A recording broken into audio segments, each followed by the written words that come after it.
Jaehaerys Targaryen ascended to the Iron Throne in 48 AC at the age of 14. He would rule the Southern Kingdoms for 45 years. Jaehaerys was young and vigorous and became known to scholars as the Conciliator. Archmaester Umbert, writing a century later, declared that Aegon and his sisters conquered Westeros, but it was Jaehaerys the Conciliator who truly made them one unified realm. It was not an easy task, as his immediate predecessors, his uncle Maegor through bloodshed and his father Aenys through weakness, the realm the young king inherited was impoverished, war-torn, lawless, and most importantly, divided with mistrust. Even Jaehaerys' claim to the Iron Throne was not beyond questioning. He was the only surviving son of King Aenys. His elder brother Aegon the Uncrowned was killed by Maegor, but not before taking to wife his elder sister Rhaena, who gave Aegon twin daughters. If Aegon was truly the king and not Maegor, then by the right of succession, the throne should pass to the eldest of the twins, Arya, and not to Aegon's younger brother Jaehaerys. The gender of the twins was an important factor, as well as their mother's concern of pressing the claim when they were so young. Also, the elder, Rhaena, was a timid child who often cried, and her sister was promised to the faith, so neither were ideal candidates. Their mother, Queen Rhaena, concluded as much herself when she agreed that the crown should go to her younger brother rather than her daughters. There was some suggestion that Rhaena herself had the strongest claim, as she was the firstborn child, but again, her gender and marriage to Maegor played against her.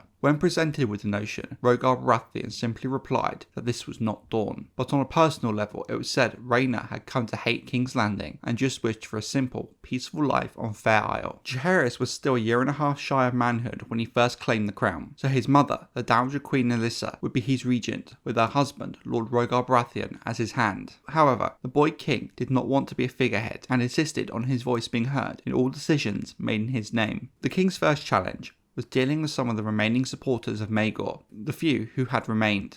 Some chose to take their own life. Even more bent the knee when Jaehaerys, Alsyanna and Rhaena descended on the Red Keep upon their dragons. Many in his party wanted these lords put to death on the spot, but the king commanded they be sent to the Black Cells. They were soon joined by the king's justice, the commander of the city watch, and the 4 knights of the King's Guard who had remained with Maegor.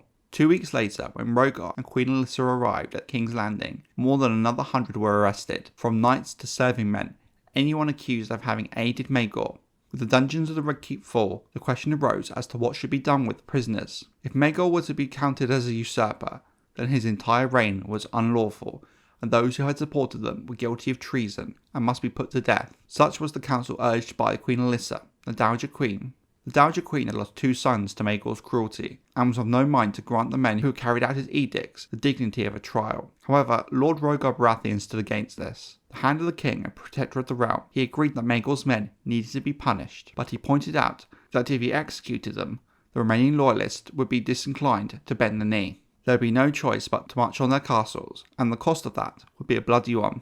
His plan was to hold trials, with the worst put to death, the others required to send the hostage to King's Landing. However, the young king climbed the Iron Throne with his maester and his sister Alyssanna at his side. He would not sit by and let others make his decisions. There would be no trials, no torture, no executions. That the realm needed to see that he was not his uncle, that he would not start his rule with blood. Neither being crowned and shy of majority, his decrees had no legal power, and he did not have the authority to overrule Rhaegar or his mother. But Jaehaerys' words were so powerful that Lord Rhaegar and the Valyrians backed the king at once. The only person to speak against him was his sister, Rhaena, who warned him that these were the same people who cheered for their father and uncle. In the end, it all came down to the word of the Dowager Queen, who wanted vengeance. However, she could not go against the wishes of her son, as it would make him seem weak, like his father had been. The next day, the captives in the Black Cells were brought up to the throne room to pledge fealty to the king. However, the clemency did not extend to all. Anyone linked to the murder of his brother, Prince of Viserys, was still to be put to death. The heads were delivered to the Dowager Queen, who was said to be pleased with the outcome. In terms of the King's Guard, 5 of Maegor's 7 had survived. 2 of them, Sir Oliver Bracken and Sir Raymond Mallory, gone over to Jaehaerys when he crowned himself king. But the new king rightly pointed out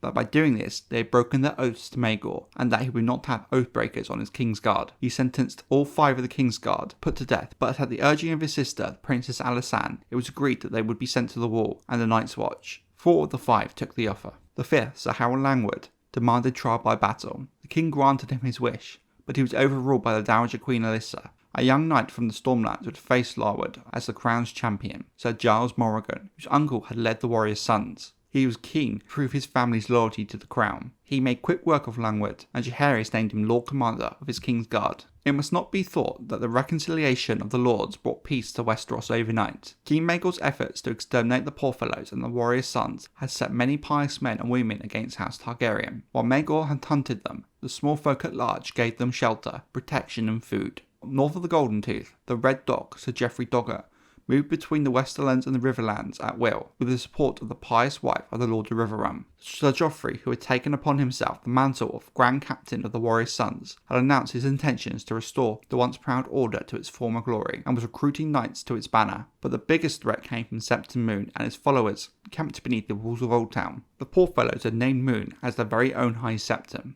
though he was not notably a very pious man. Every day Septon Moon went forth to denounce the sins of House Targaryen, whilst inside Old Town, the true High Septon had become a prisoner in the Starry Sept. Though Lord Hightower had closed the gates against Septon Moon and his followers, and refused to allow them entrance to the city, he showed no eagerness to take up arms against them. Due to the actions of Maegor, it was important that the High Septon crown Jaehares. But before that could happen, Septon Moon would have to be dealt with. Many hoped that Maegor's death would be enough for Septon Moon to relent, but this was not the case. He would not stop until every Targaryen was pushed back into the sea from whence they came, and called for all the small folk to rise up against them. Back in King's Landing, Jaehares and his councillors considered how to deal with the situation. Some pushed for the king and his sisters to descend on Old Town upon dragons and deal with Septon Moon the way Aegon would have done, with fire and blood. But the king had no taste for mass slaughter, and his mother, Queen Alyssa, forbade them, reminding them of the fate of Rhaenys Targaryen and her dragon in Dawn. Lord Rhaegar Baratheon, the Hand of the King, would agree to take his Stormlanders across the realm to deal with Septon Moon, and his followers pointed out it would be bloody and not without great cost. However, before Rhaegar reached Old Town, Septon Moon was assassinated by one of his followers under mysterious circumstances. Swiftly, in the aftermath of Moon's death, his followers disbanded. With the road to Old Town now safe, the coronation took place in the Starry Sept of Old Town towards the end of 48 AC, with the High Septon anointing the king himself, giving him the backing of the faith. Over the next few days,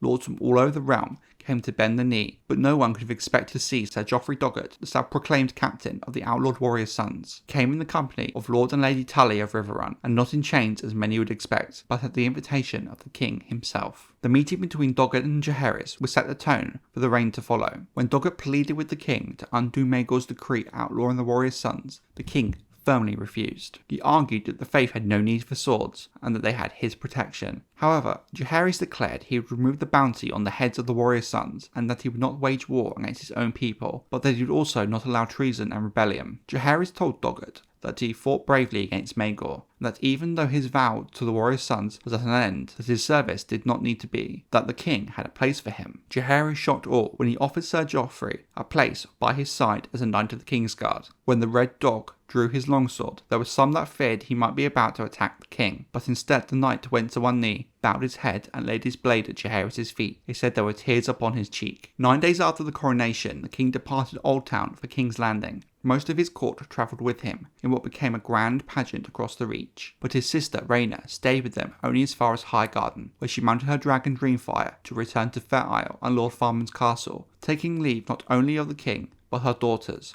Rhaella, a novice sworn to the faith, had remained at the Starry Sept, whilst her twin, Arya, continued with the king to the Red Keep, where she was to serve as a companion to Princess Alyssanna. Oddly, it was observed that although the twins were identical in look, their personalities were night and day, whereas Rhaella was said to be a bold and willful terror to the Septors who had been given charge of her, while Arya had been known to be shy and timid. Though nothing was ever proved, it is widely believed that someone, maybe Queen Rhaena herself or her mother, Queen Alyssa, had used the occasion to switch the twins. Sir Joffrey rode by the king's side on the march, and all along the route they were held by cheering crowds. Here and there poor fellows appeared to beg for the same clemency that had been granted to the Red Dog. This Jaehares granted them on the condition they agreed to journey north and to join the Night's Watch at the wall. King Jaehares had reconciled the Iron Throne in the faith and put an end to the bloodshed that troubled the reigns of his uncle and father.